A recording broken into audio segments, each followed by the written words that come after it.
Selamat pagi, selamat siang, selamat malam mahasiswa sekalian.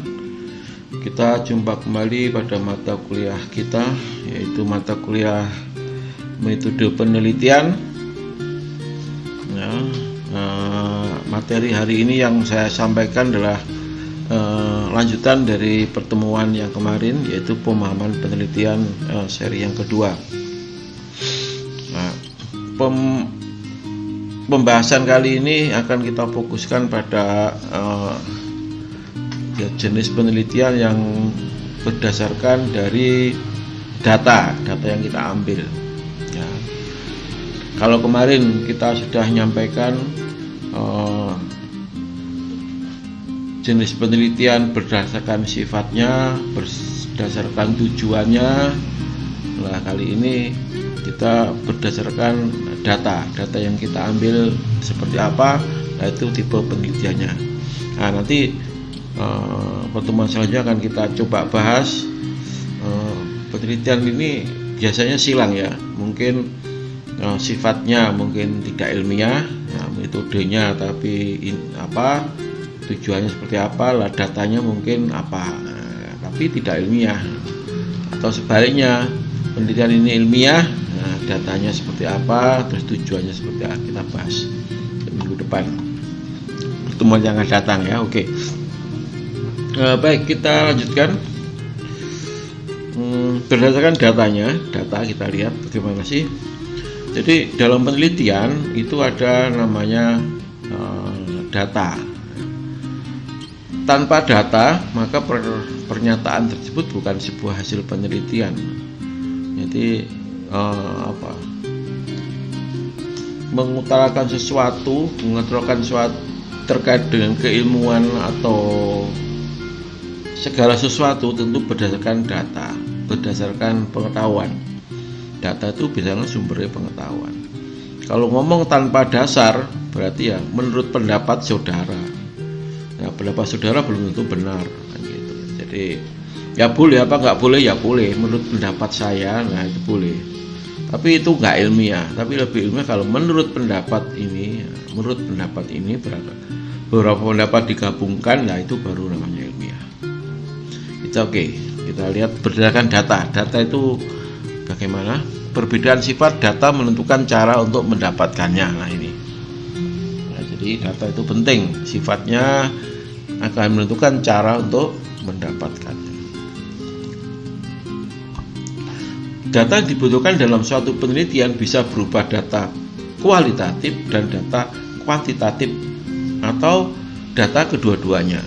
Nah, ini bisa bersifat kuantitatif dan bisa bersifat kualitatif. Nanti kita bahas bagaimana kualitatif dan bagaimana kuantitatif itu. Atau mungkin gabungan data yang diteliti menggunakan data kuantitatif dan data kualitatif. Nah, seperti yang saya lakukan itu terpaksa pakai dua ini. Oke, nanti kita lihat ya contoh-contoh yang akan datang, yang kita bahas lebih detail lagi di awal ya. Jadi kita baru pertemuan ketiga hari ini.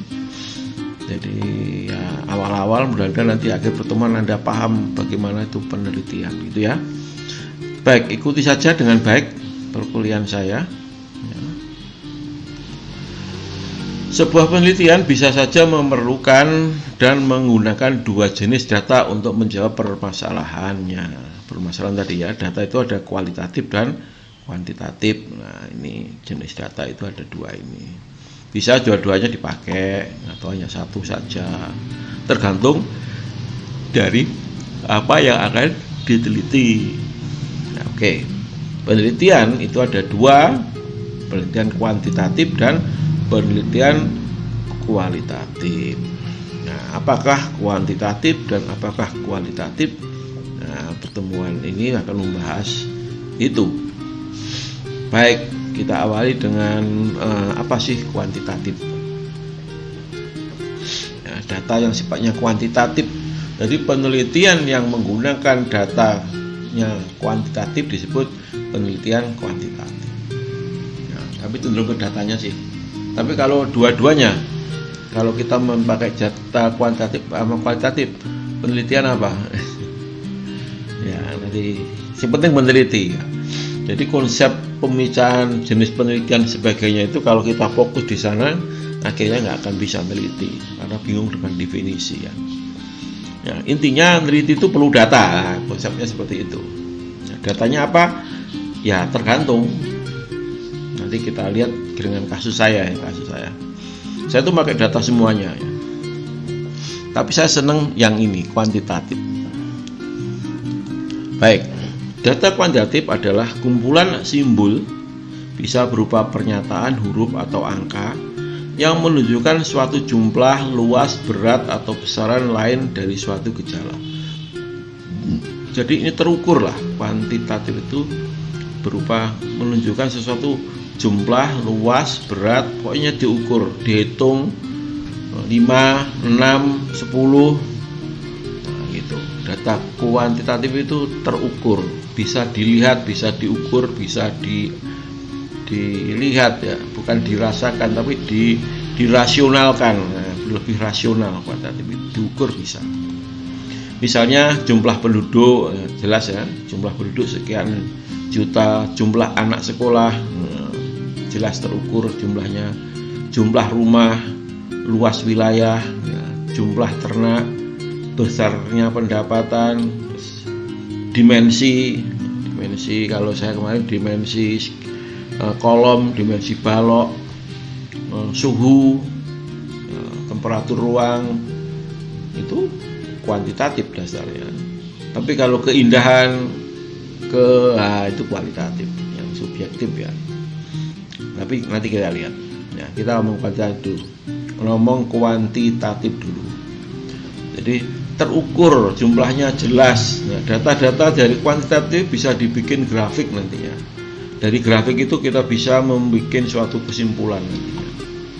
Kerutinan, keajekan sebuah pengukuran dan sebagainya akan menjadi sebuah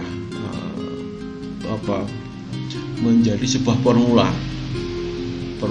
Kalau di arsitektur proporsi. Nah, nanti saya mengalami dua pengalaman dalam meneliti, di mana saya pakai data kuantitatif. Ketika kuantitatifnya itu lengkap, nah saya bisa menyimpulkan. Namun kalau datanya itu sulit, tidak lengkap, artinya acak sekali, maka saya tidak bisa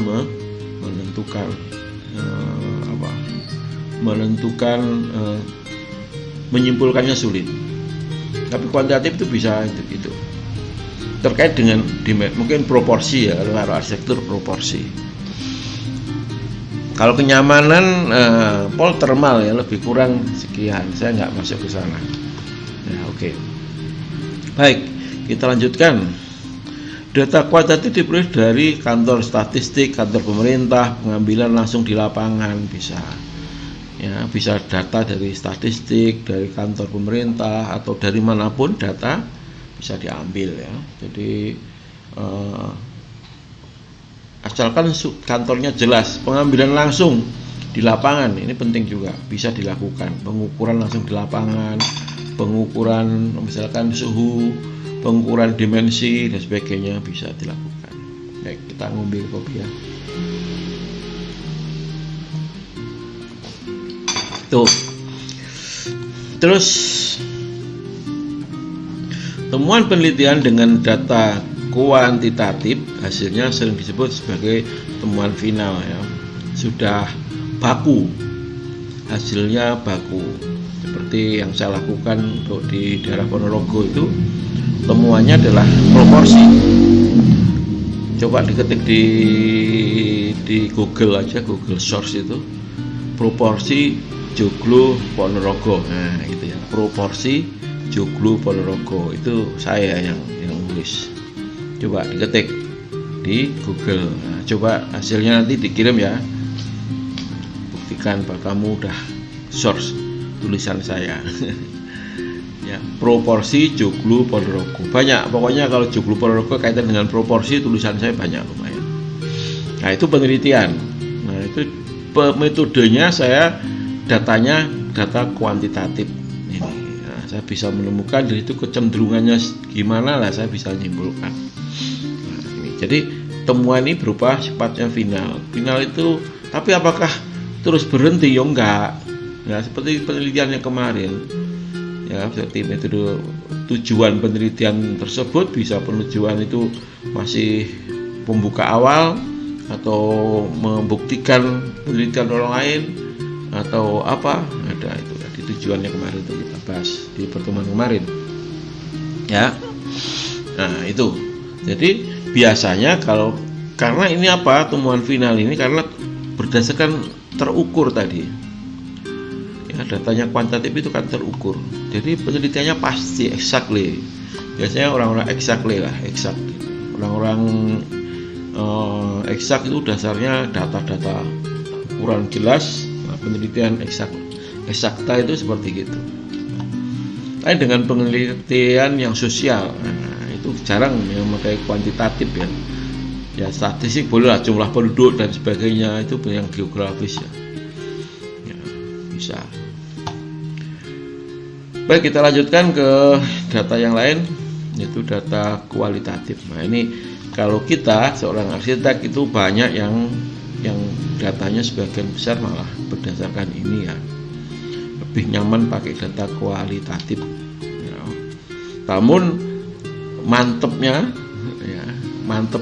meneliti kalau datanya kuantitatif. Namun kualitatif apa nggak bisa untuk data? Bisa, sudah sah.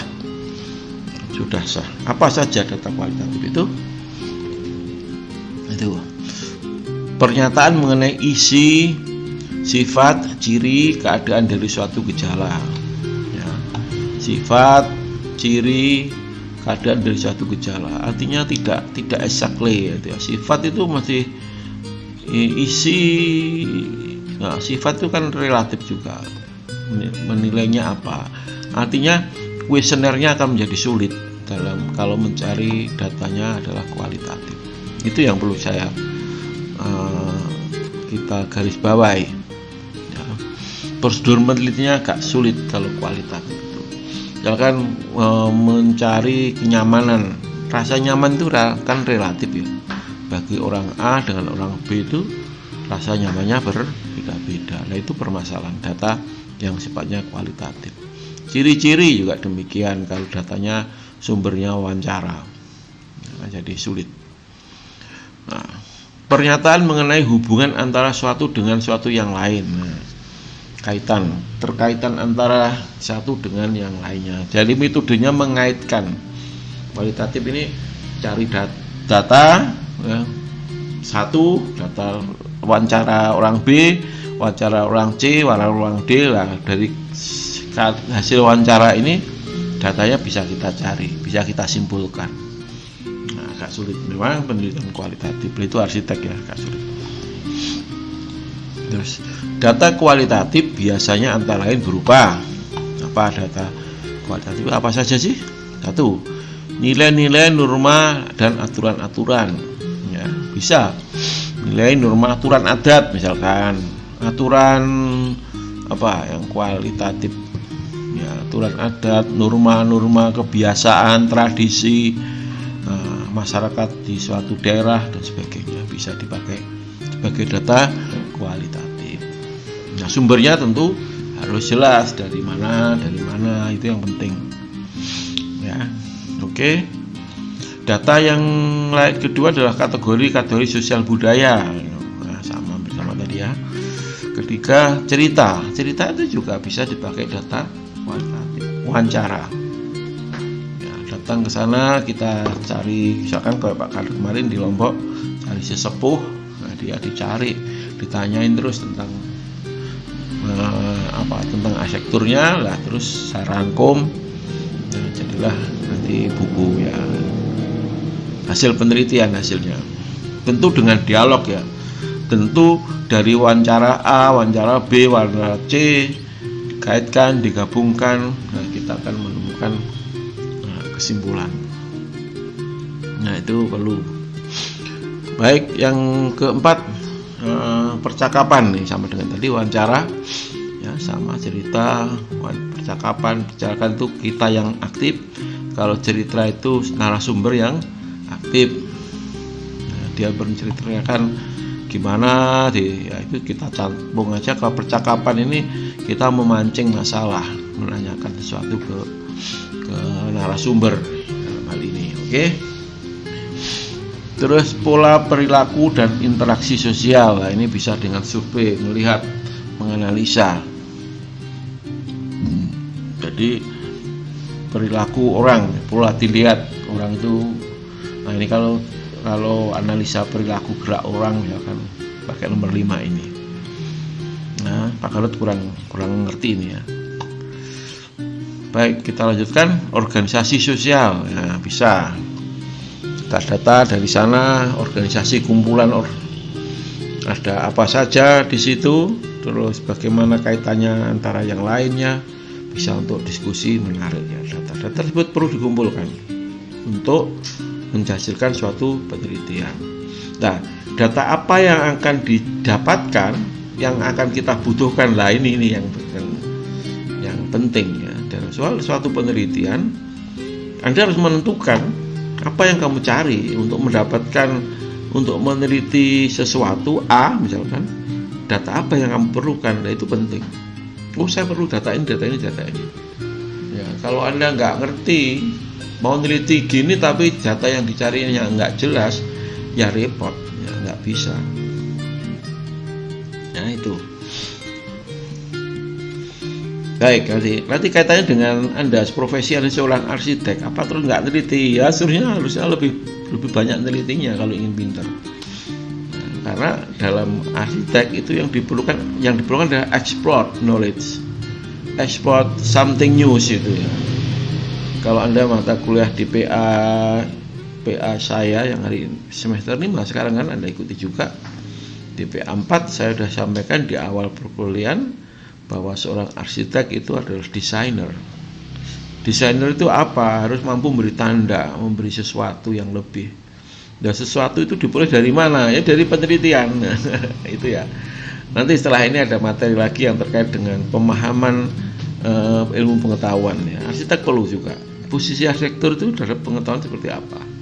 Nanti akan kita lihat ya. Arsitektur tanpa pengetahuan tidak akan tumbuh ya. Nanti akan kita lihat. Baik, kita lanjutkan. Yang ketujuh, lingkungan fisik. Data lingkungan fisik itu ya mungkin pohon, mungkin jenis-jenis pohon, lingkungan ada batu, ada apa di data. Ini berupa inilah data dan masih banyak lain lagi, tergantung dari apa yang mau diteliti. Jadi di sini tidak ada pedoman dengan pasti data apa yang akan Anda butuhkan dalam meneliti. Ya, kualitatif atau kuantitatif tergantung dengan apa yang Anda ingin capai. Nah, nanti kita akan lihat ya. Agak sulit ya, memang meneliti ini sulit, namun Anda harus melakukan. Ya, oke. Baik, kita lanjutkan. Karakteristik dari penelitian kualitatif apa? Karakteristik dari penelitian kualitatif. Nah, kenapa ini saya fokuskan ke kualitatif ya. Jadi kalau kuantitatif itu pokoknya terukur, jelas, penelitiannya jalannya nyaman. Laboratorium, data penelitian itu angka-angka dianalisa, di grafik dan sebagainya. Itu kualitatif. Kalau kualitatif itu cenderung mendialogkan antara data 1, data 2, data 3, wawancara 1, wawancara 2, wawancara 3 dan sebagainya. Kita dialogkan, maka itu ada bab diskusi pasti kalau kualitatif. Nah, diskusi itu kecerdasan kita sebagai seorang peneliti untuk bisa menganalisa sesuatu. Nah, itu yang perlu digarisbawahi. Ya. Baik, karakteristik penelitian kualitatif itu seperti apa? Pengumpulan data dilakukan sewajarnya, natural setting. Jadi tidak dibikin-bikin. Jadi tidak boleh, wow hari ini mau survei, tolong siap-siap, oh jangan, malah nanti kacau, datanya mesti nggak benar ya. Biarkan aja, udah kita survei dengan tidak diketahui, kalau perlu kita mencari data di tempat tersebut. Nah, yang kedua, peneliti merupakan instrumen utama dalam mengumpulkan dan menginterpretasikan data. Nah, ini jadi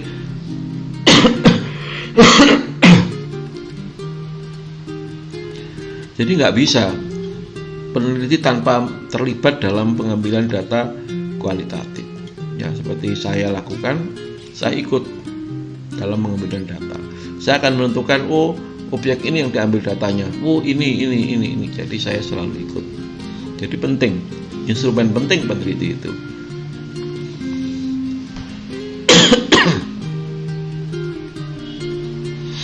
Baik, biasanya sangat kaya dan syarat dengan deskripsi ya.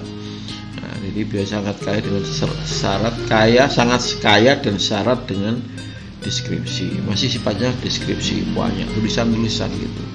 Datanya bisa mengembang banyak. Masing-masing mungkin kalau objek satu bisa ini, tidak bisa, tidak sama, sulit. Kadang-kala beda-beda, itu yang agak. Ya, itulah penelitian kualitatif. Yang keempat, meskipun juga memperhatikan hasil dan akibat, namun lebih hasil penelaahan proses-proses yang terjadi. Jadi sulit untuk mengukur hasil akibat ini sulit, tapi proses yang kita lihat. Karena kadang-kala kita tidak bisa melihat ini akibat dan hasilnya, apakah ini sebuah hasil, apakah ini sebuah akibat, tidak bisa dilihat. Ya, namun kita akan menelaah proses dari yang terjadi itu seperti apa.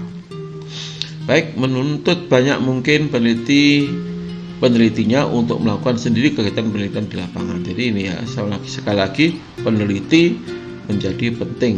Ya, jadi ikut terlibat dalam pengambilan data kualitatif. Itu intinya, itu karakteristiknya.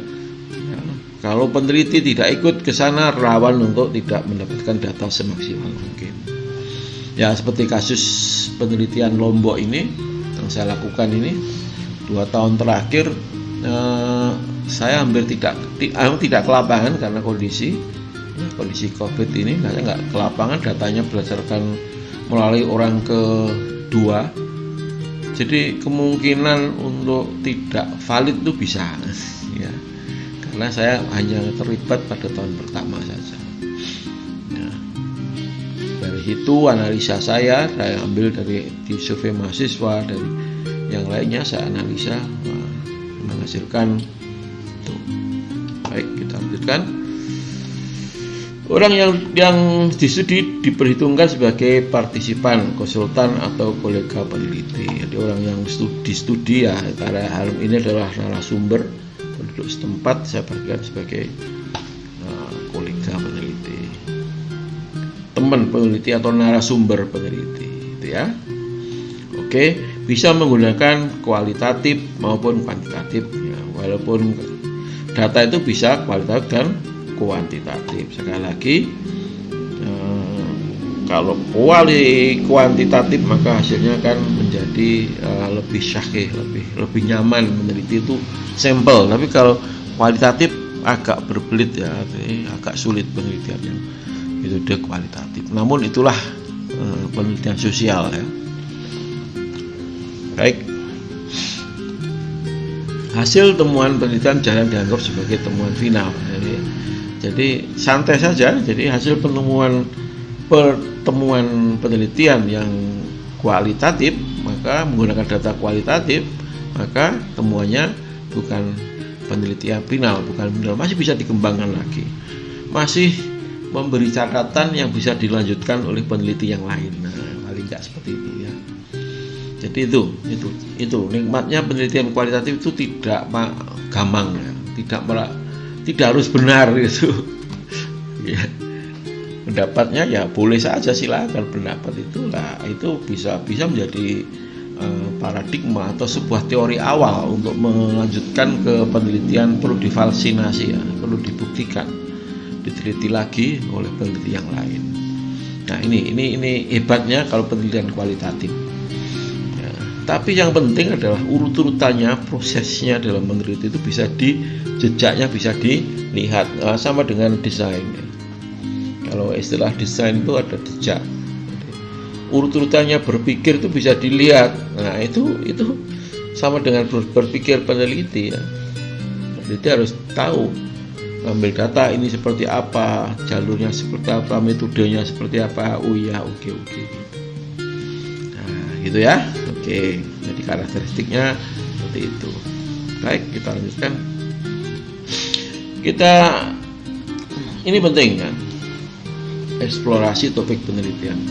Jadi penelitian ini sudah ya selesai ya. Jadi penelitian berdasarkan data yang kuantitatif sama kualitatif. Kalau kuantitatif itu terukur datanya, gampang, hasilnya itu penelitiannya sudah menjadi eksak pasti. Namun kalau kayak data kualitatif, maka datanya masih bisa memancing untuk di penelitian selanjutnya. Itu umumnya dilakukan oleh ya arsitek ya, dunia kita. Baik, sekarang kita meneliti itu kenapa harus meneliti? Itu tidak muncul tiba-tiba itu ya. Kalau Anda diharuskan meneliti, maka yang penting ini, saya harus mencari sebuah topik penelitian. Terus caranya mengeksplor itu dari mana? Eksplorasi topik penelitian gitu. Kalau Anda sekolah S2 atau S3 itu, kalau Anda S1-nya kalau di ITN nggak tahu ya, nggak ada kewajiban teliti, kami tugas akhir ya, skripsinya tugas akhir bukan meneliti. Namun Anda harus menentukan ini, mengeksplorasi topik penelitian. Ya, caranya gimana? Caranya mengeksplorasi topik penelitian ini gimana? Oke, kita coba. Jurnal penelitian sesuai dengan minat topik ya. Caranya baca jurnal. Banyak jurnal itu dari buku. Anda membaca jurnal ya. Jurnal di situ ada merupakan hasil penelitian. Kalau Anda tertarik dulu arsitektur ya jurnal arsitektur. Kalau menarik kesehatan ya jurnal kesehatan. Banyak jurnal itu majalah ilmiah ya. Silakan dari situ baca di situ kamu muncullah ide penelitian. Itu ya. Jadi dengan membaca itu muncul ide penelitian. Jadi seorang peneliti itu punya sifat selalu ingin tahu ya. Jadi ingin tahu dan ingin membuktikan. Nah, itu peneliti. Ya, mengeksplorasi selalu mengeksplorasi. Tapi kalau Anda sudah tidak ada niat untuk meneliti, untuk mengetahui sesuatu, maka ya Anda tidak bisa mengeksplor topik ini, kadang-kadang nggak sadar bahwa itu sebagai potensi untuk diteliti. Ya itu ya. Nah, caranya gimana? Yang pertama dengan membaca jurnal, silakan jurnal yang bisa diperoleh di Sinta Ristek Brain Go jurnal ya, ini miliknya Dikti, bisa tulisan-tulisan banyak di situ. Garuda, Ristek Brain jurnal juga ada, silakan cari di situ. Tapi kalau arsitek khusus gampang, klik aja di Google, kamu mau cari apa di situ, nanti jurnalnya banyak. Nah, silahkan baca di situ. Nah, itu jurnal lainnya internasional maupun nasional banyak. Di ITN punya jurnal apa tuh? Pawon ya, yang sudah Sinta 5 ya boleh, atau apalagi silakan pakai baca jurnal banyak. Di mana-mana perguruan tinggi hampir punya jurnal.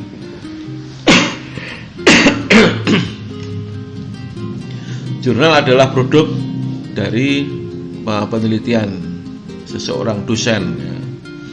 Kalau pengilon itu yang Anda bikin, nanti skripsi ada jurnal pengilon, itu adalah laporan skripsi yang dilakukan oleh mahasiswa. Tapi kalau jurnal itu lebih cenderung ke Pawon ya, di ITN ya, ITN arsitek, atau di jurnal perguruan tinggi yang lain bisa, silakan baca ya. Penting membaca baru menemukan topik penelitian. Yang menarik lagi proceeding itu dari seminar ya, masalah hasil dari baca proceeding maka muncul ide untuk meneliti, bisa mengeksplor. Otomatis proceeding itu tulisan pemakalah dalam seminar itu dimasukkan dalam namanya proceeding. Nah, ini bisa Anda baca proceeding dan akan menemukan berapa, oh ada munculkan topik baru penelitian apa itu ya, bisa dengan baca proceeding, baca jurnal. Terus fenomena alam, nah ini fenomena alam misalkan sekarang pemanasan global, ya, adanya musim yang tidak teratur, ini bisa untuk penelitian itu fenomena alam. Apalagi mungkin penemuan fenomena alam Lapindo, lumpurnya itu banyak yang teliti tuh, dipakai apa, dipakai krim bisa untuk apa ya, mengandung apa saja itu di situ, tentu bisa dimanfaatkan. Banyak dibikin batu bata, dibikin macam-macam ya temuan. Jadi fenomena alam itu menarik untuk diteliti ya. Jadi menarik ya. Jadi silakan Anda bisa manfaatkan. Fenomena alam dikaitkan dengan arsitektur, kira-kira apa? Arsitektur gini, kenyamanan mungkin kaitan dengan mungkin bahannya, mungkin bisa dimakan bahan bangunan ya, lumpur Lapindo dibagikan batu bata bisa, apalagi banyak ya, silahkan. Jadi fenomena alam ini juga menarik untuk eksplor, untuk jadikan topik penelitian. Permasalahan di lapangan banyak, ini permasalahan di lapangan. Anda melihat sesuatu mungkin macet, itu kemacetan di mana di Sawu Jajar, kemacetan di mana daerah itu bisa diteliti. Jumlah transportasi di situ kepadatannya berapa, gini mau banyak permasalahan di lapangan itu banyak. Arsitek lebih banyak sekali. Misalkan permasalahan lapangan, misalkan parkir di mana, nah bisa diteliti, model parkir bisa ditemukan. Permasalahan lapangan mungkin daerah wisata, bisa itu banyak itu permasalahan lapangan. Gimana permasalahan di lapangan apa diamati, permasalahan misalkan sini apa, kampung warna-warni itu parkirnya gimana, masalahnya permasalahan lapangan. Jadi kalau mau gimana agar kalau rekreasi itu ingin berkunjung ke kampung warna-warni itu menarik, itu parkirnya gimana dan sebagainya. Jadi bisa dilihat dari lapangan ini, bisa Anda menarik banyak, mengeksplor topik penelitian. Kebutuhan market, banyak ya, kebutuhan pasar, lebih. Kebutuhan market, goalnya penelitian, goalnya pelaksanaan, eksekusi ya. Kebutuhan market, sekarang itu musimnya apa, COVID misalkan, di rumah saja, kira-kira butuhnya orang apa, disurvei melalui metode apa ya, pengalian dana melalui Google, ketemulah, berarti saya harus bikin apa, berarti saya bisa menjual ini ya, itu survei nih. Nah, bisa dengan ini. Jadi eksplorasi topik penelitian ini sumbernya banyak ya, bisa cari jurnal, proceeding, fenomena alam, permasalahan lapangan, kebutuhan market ya. Ada lagi medsos seperti YouTube, IG dan lainnya, bisa. Fenomena alam seperti COVID-19, wah itu banyak sekali. Akibat COVID itu arsitek bisa berubah, prosedur urutan activity-nya berubah. Kalau sekarang wajib cuci tangan misalkan, tentu perlu diteliti bagaimana desain tempat cuci tangan, peletakan tempat cuci tangan sebaiknya seperti apa, di mana dan sebagainya. Nah ini perlu diteliti, dibikin dalam jurnal. Ya itu ya. Nah silahkan mahasiswa neliti ya, dari medsos, YouTube, IG dan lain sebagainya. Hasil penelitian dan laporan penelitian, ini bahasa laporan penelitian sekarang jarang ya, bisa baca itulah ketebelan.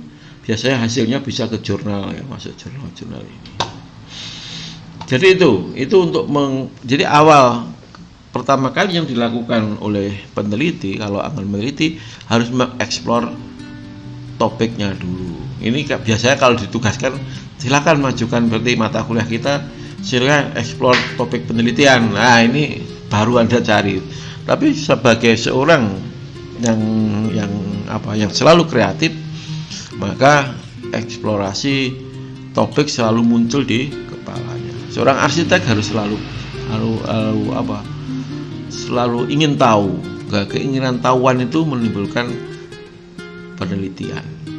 Ya, gitu ya. Karena berkembang ya, karena arsitek harus berkembang terus, tidak boleh macet agar bentuknya terus berkembang.